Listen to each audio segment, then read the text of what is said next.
be conspired to take back Christmas. That was the whole goal. And the first week we talked about to worship fully, that the whole purpose of Christmas, regardless of other things that are going on, other things other people might be doing, the whole purpose of Christmas is for us to come together and worship Jesus fully. That Christmas begins and Christmas ends with Jesus.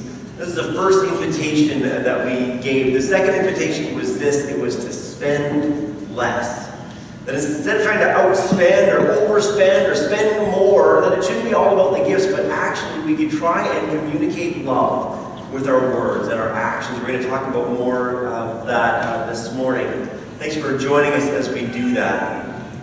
I have a question for you as we get going this morning. I wonder how many of you have found that the expectations of Christmas keep building. There's supposed to be more lights, or different types of lights, or bigger trees, or more presents. Have you ever kind of felt that way? I was thinking about that last week after we talked about the time when it was just really great to get a Christmas orange, right? About how excited people would be about that orange, but about how that's changed. Picture that orange, but it didn't stay with the orange. Then it kind of grew into different things, like maybe someone was hoping for a toy train, right? So you got this beautiful wooden train. And that was amazing. That would be a phenomenal Christmas. From there, there's different types of toys maybe that came along. I thought of these guys. That's not Ken, that's G.I. Joe, right? Because boys don't play with Barbies. What we do play with are little figurines that look exactly like a Barbie, but they have cargo pants on. That's the main difference. Anyways, I mean, that was a really big deal, right? But I mean, that has continued to change. If you gave someone just a Barbie or just a G.I. Joe, maybe they wouldn't be that excited anymore. What people are kind of looking for now are things like this. The new iPhone X.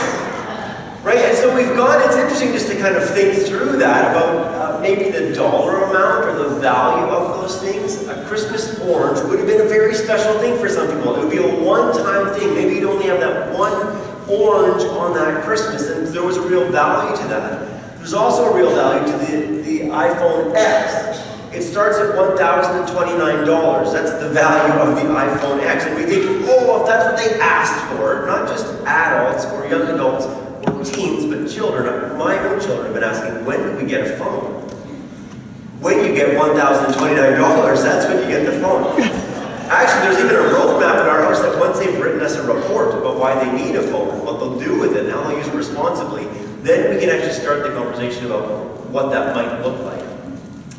It's interesting though that their expectations kind of balloon and kind of grow. Oh, we need more presents or bigger presents or this kind of present and that kind of present. We've got a list of types of presents we need to get. And then we get them something that someone has really wanted and really asked for. And you watch your child unwrap this iPhone X and they love it and they say thank you and they go up to their room and you don't see them again until next Christmas.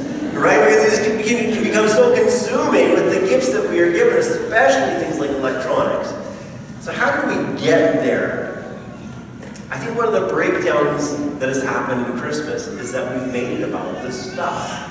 More and more it becomes about what stuff do I want, and what stuff am I going to give, and what stuff did I get. And more and more, I think for more and more of us, that's the experience of Christmas. That's what shapes us. The stuff tells us we're loved. The stuff we give away communicates love and appreciation and care and thoughtfulness. How many of you have this experience of sitting down with this year's catalog and going through it? Right? Making a list or circling things? Yes. Yeah, it's an interesting thought, right? Sears is gone now, so you can't give kids the catalog, but they go online now, right? And there's not just the 1,000 things that were in the catalog. Now there's millions of things they can find. Some of it you can't get. It's only shipped in certain countries, or you pay more on the shipping than you do for the gift. And so the idea was those children would go through the catalog or go online and make a list of things that they wanted. What happens if you don't get everything on the list? Is there a chance that listing all these things actually creates maybe some bad ideas or practices? To think that, oh, what do I want? I've got this world in front of me. Money's no object. I'll make a list of desires. Then I give it to someone and the expectation is they'll get it all. Or if they don't get it all, maybe I'm sad and disappointed that they didn't get the thing that I really wanted on the list. Who's to blame for that? Well, it's us, the parents, right? I think think we're the ones who give them the Sears catalog. If we didn't buy things out of the catalog, Sears would go out of business. Like they did. Because no one was looking at the catalog anymore. Everyone's going online. It's interesting, though, we kind of fuel that as parents or grandparents. We've created that idea that Christmas is about the stuff. Christmas is coming, give me a list, then I'll go get it. That's kind of how we've shaped it. It's become all about the stuff. And so last week we talked about spending less. What about instead of 10 gifts, we gave 2 really special gifts, 2 meaningful gifts, or just 1 gift? It doesn't have to be 2. What if we just, instead of getting a handful of gift cards or a bunch of things from the dollar store, what if we got something that would be really meaningful for that person? Worship fully, spend less. And then this morning is going to be, it's going to seem contradictory, but our main theme is this. What if we gave more? What if we spent less and actually ended up giving more? We're going to work a bit through the Christmas story and just see what I'm talking about. I'll say this as we start, though. Christmas was never meant to be about the stuff. And we talked last week, we get the idea of stuff. We think from the wise men, right? They came bringing their gifts. They didn't get gifts that were made, from the Dollarama or something. They brought really great gifts, right? Gold and frankincense and myrrh. But those actually weren't the most extravagant gifts given on that first Christmas. The most extravagant gift, and the whole point of Christmas, was Jesus. That God was the gift giver, and He gave more, not in quantity, but in quality. That the first gift was Jesus. Let's read together from John 1, and it'll be up on the screens. Let's read this out loud together. In the beginning was the Word, and the Word was with God, and the Word was God. The Word became flesh and made His dwelling among us.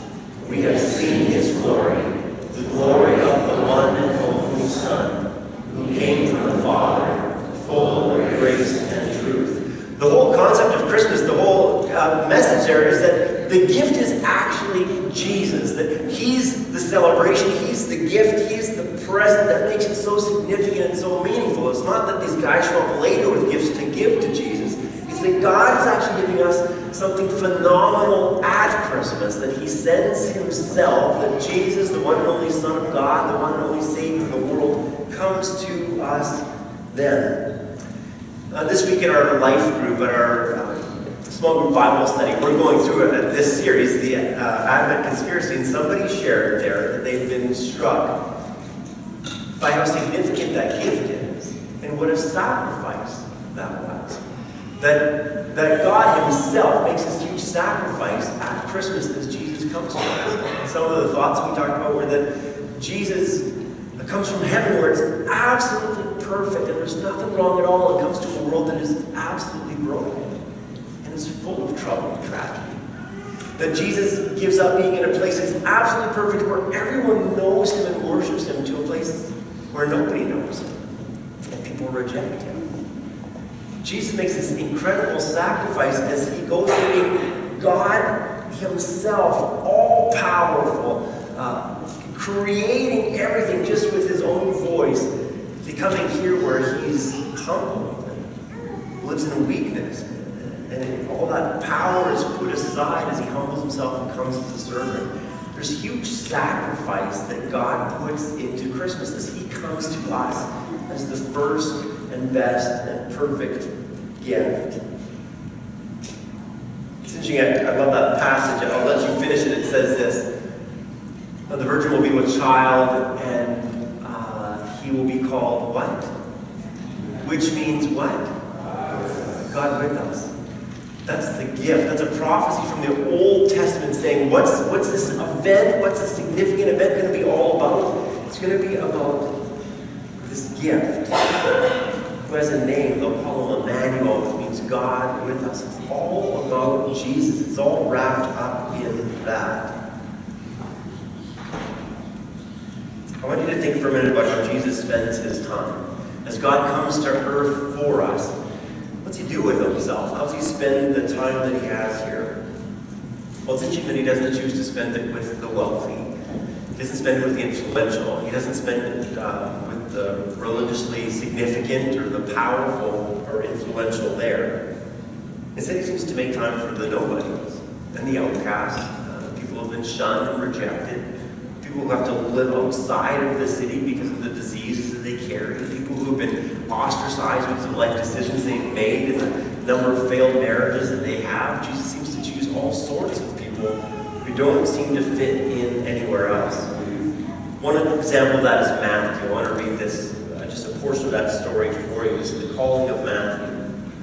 As Jesus went on from there, it says, he saw a man named Matthew sitting at the tax collector's booth. "Follow me," he told him. And Matthew got up and followed him. While Jesus was having dinner at Matthew's house, many tax collectors and sinners came and ate with him and his disciples. When the Pharisees saw this, they asked his disciples, "Why does your teacher eat with tax collectors and sinners?" The people aren't impressed with Jesus. Why is he doing this? He should be doing what? Hanging out with us. We're the important people. We're the special people. We're the leaders. We're the respected people. He's hanging out with these nobodies, these losers, these cheaters, these sinners, these tax collectors. What's he doing wasting his time with them? It's a good question. Why does Jesus pursue relationships there with people who are outcasts instead of being with the leaders and the influential people? Going back to 1 John, we read a portion of it already. It says this: "The true light that gives light to everyone was coming into the world. He was in the world, and though the world was made through him, the world did not recognize him.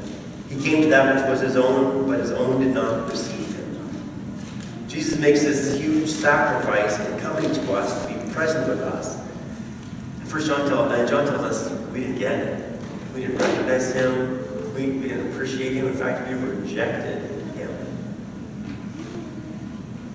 You guys remember that story in the Bible where parents are bringing their little children to Jesus?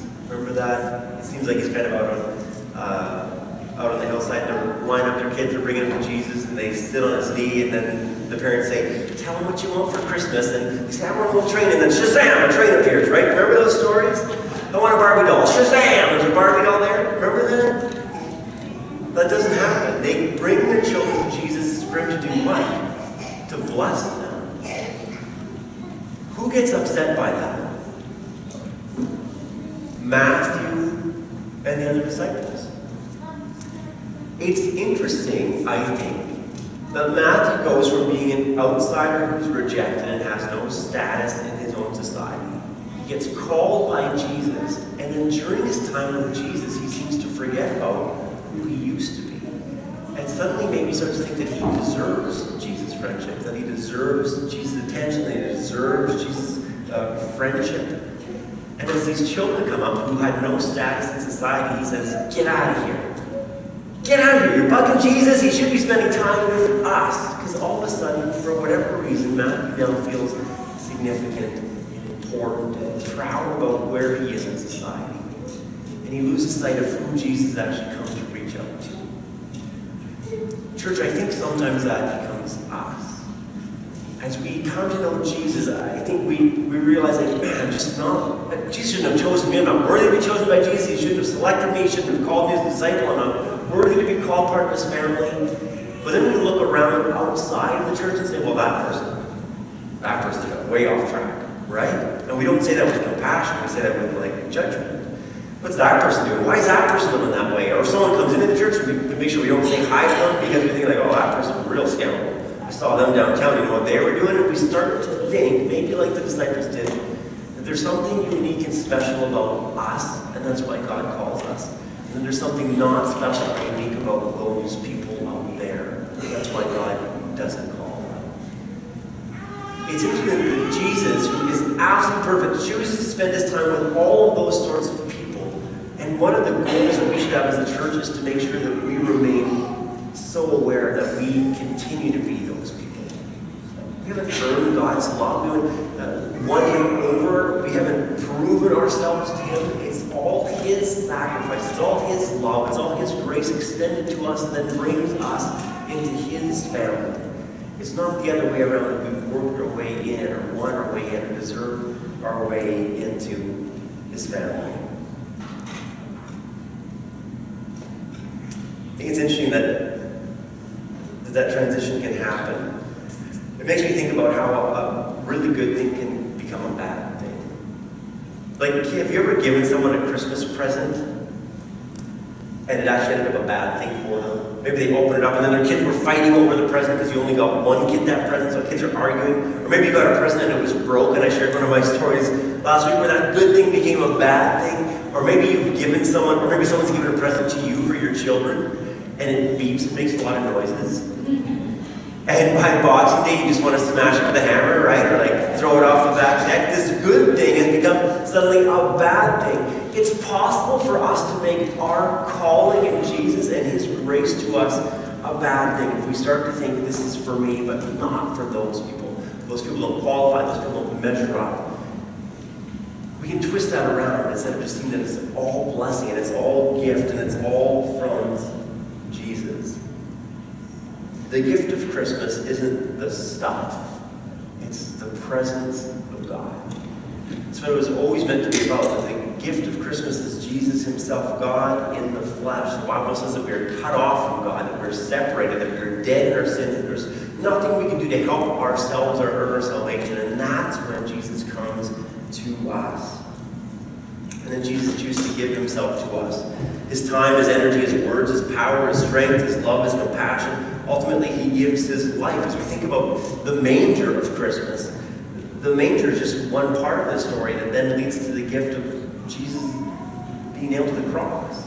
Leads to the next part of the story of Jesus being laid in the tomb and then the empty tomb. They're all part of the same gift. They're all wrapped up together. If you receive the first gift of Jesus, though, then you keep getting gifts from Him. You get gifts like His forgiveness, and you get gifts like His Holy Spirit in baptism. You get gifts like His forgiveness as we celebrate the Lord's Supper. You get gifts like being brought into His family, this group of people where we're supposed to get to know each other and care and love one another. Gifts like having this purpose and mission in life and to share that love and extend His kingdom. Once you receive the gifts keep on coming. In Jesus, the gift of Christmas is to be present, and it's to be personal, and it's to give sacrificially. As we think about this idea of giving more, the message that Michaela gave was so great that we can give more of ourselves. And so this week I tried that. I tried to give more of myself. And I just want to share a few of the encounters that I ended up having that I wouldn't have had if I hadn't kind of been aware of it maybe and thinking of it. I had a conversation with a woman from Pakistan who's a Muslim. She'd been living in Cloverdale for about a year. And part of her story was that she had to flee from Pakistan with her family because she felt like her family was threatened, her lives were threatened. She came here, her family crumbled, her husband left her. She's been welcomed by this Christian church. And even though she's still Muslim, she said that her experience of Christianity has been so great because of the love and care of this group of people. I talked with another lady who is Jehovah's Witness. She's never celebrated Christmas in her life. She's no longer a Jehovah's Witness, and Christmas for her is going out and feeding her horses and her animals, and sometimes she said someone invites her over, but she thinks all the other stuff about it is just kind of crazy. Doesn't get the gift giving, doesn't get the idea of Santa, doesn't think the story of Jesus is very helpful for us, and actually thinks Christians are quite greedy that we would celebrate Jesus giving to us. We should really be doing more giving out there. I spent time with someone from church who's been struggling with health and just had a chance to sit with them and listen to them and pray with them and hopefully encourage them. I spent some time with a family from our school helping them move, carrying boxes into their new house, celebrating when their house was incredibly gorgeous, and just trying not to break the boxes and fragile. I spent some time on Wednesday night with our school kids in my pajamas, reading books to them. From 6 to 6:30. I didn't pray with them, I didn't baptize them, I just sat and showed them, what a librarian would do, page after page, read it, show them the pictures. And then I got a phone call this week from a girl who is curious about Lutheranism. She asked if we were part of the Missouri Synod. And I said, yes, we were. So for an hour and a half, we just talked about what it looks like to be a Lutheran. What I found after all those things is I gave more of my time, and that was a sacrifice. Because that was hours and hours of time, and then I still needed to do all of the regular things. There was some energy and all sorts of things, and then there's still things that have to happen, like I bring up the recycling bin, I help clean up, I do the dishes, my parents were coming over, so I swept and mopped and dusted. I was like a little fairy, buzzing around the house. So I gave more of my time, but there was a sacrifice because then I had to do all those other things. And then I don't know if you guys know, but I have a full-time job. And so then I work at a church. And so there was still stuff around here that I had to do. And I felt the sacrifice in that. Like, oh man, I'm still kind of scrambling to get some other things together as we give more of ourselves. It would have been easier to give a gift card, right? It would have been easier to send a box of chocolates. But in the giving more and in the sacrifice, there's just incredible blessing in that. There's this reward that comes as you interact and know someone else's story or get to spend some, getting to know someone else. There's this connection and there's this beautiful thing that occurs, even though you don't walk away with something you can look at later and say, oh, they gave me this. You walk away with something beautiful. I want to watch a video with you. It has subtitles. It's not in English. It's in Thai. So I'll read the subtitles because they're quite small for some of you already able to see. Let's watch this video clip together.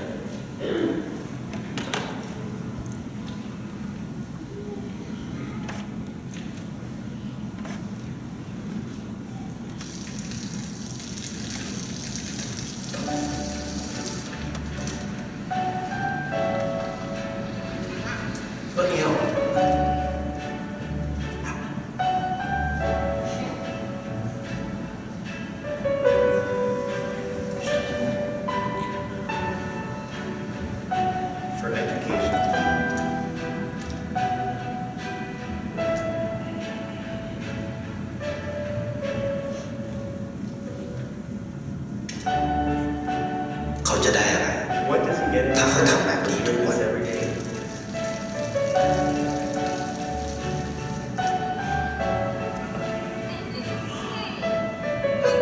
There you are.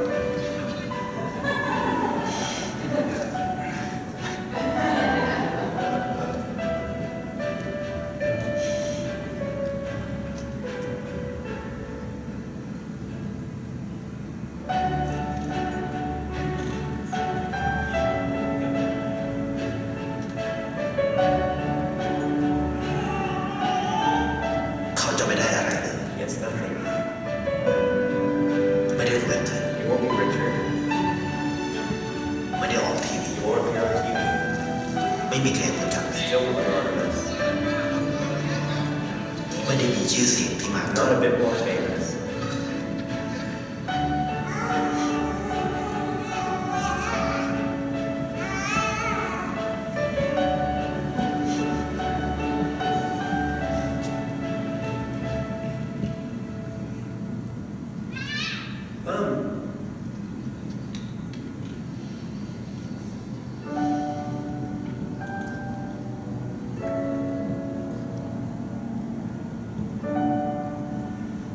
เพราะสิ่งที่เขาได้ What he does is receive our emotions.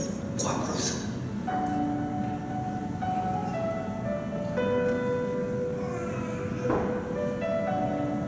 ได้เห็นความสุข He witnesses happiness. ได้เข้าใจ Reaches a deeper understanding.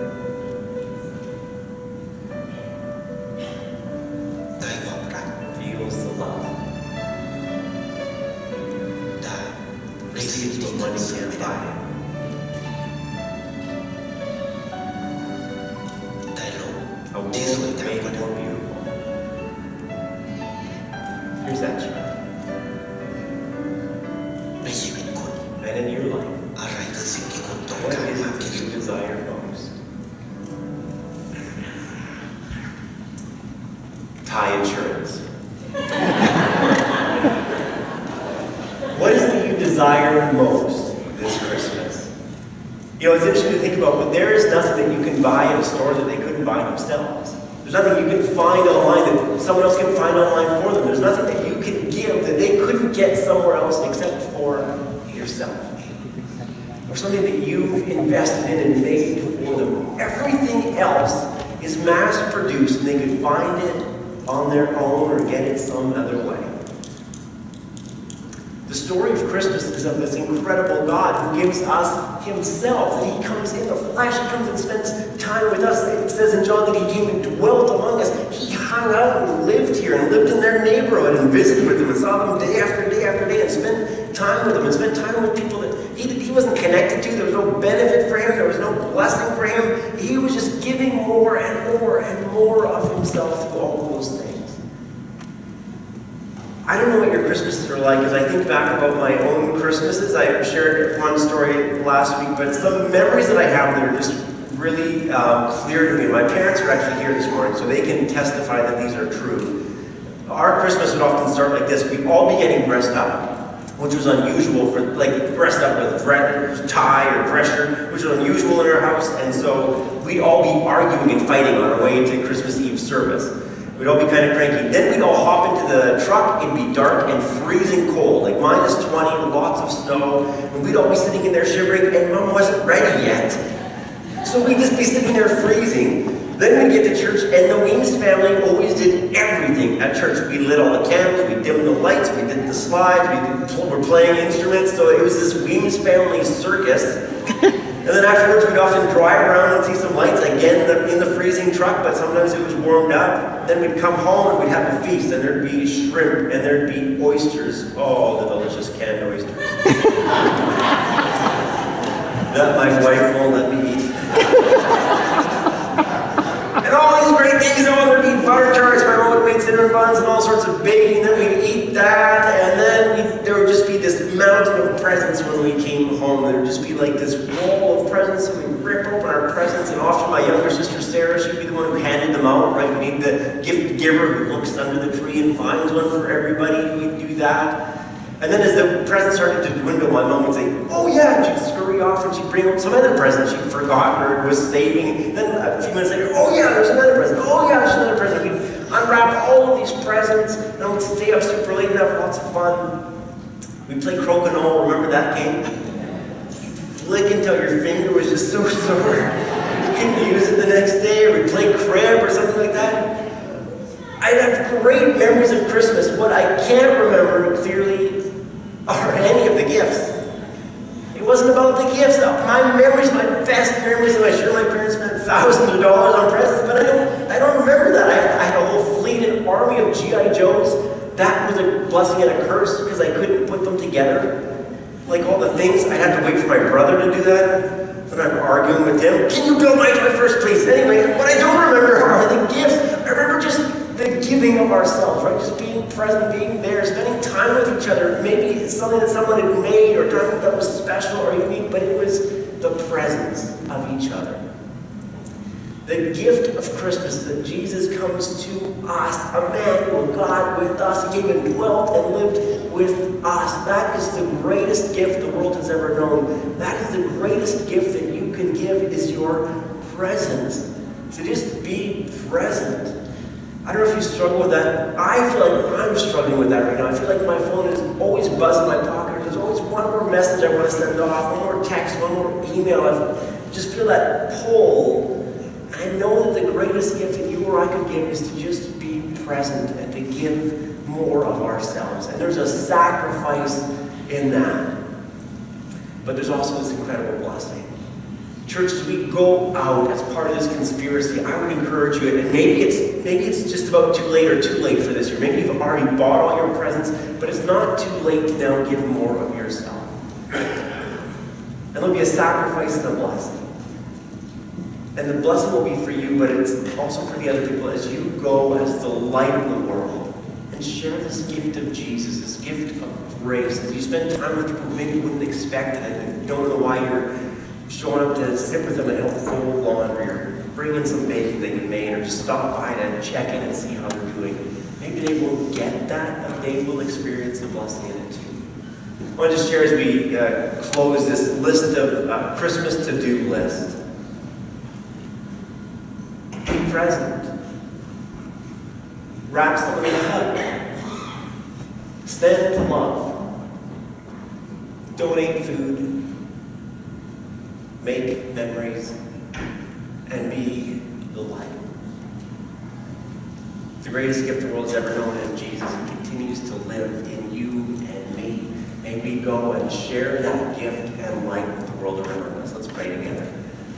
Gracious Heavenly Father, we give you thanks for today. We give you thanks for this chance to gather together and to spend time thinking about that first Christmas and how the manger is connected to the cross is connected to the tomb, and how there's a gift and a blessing in all of those for us.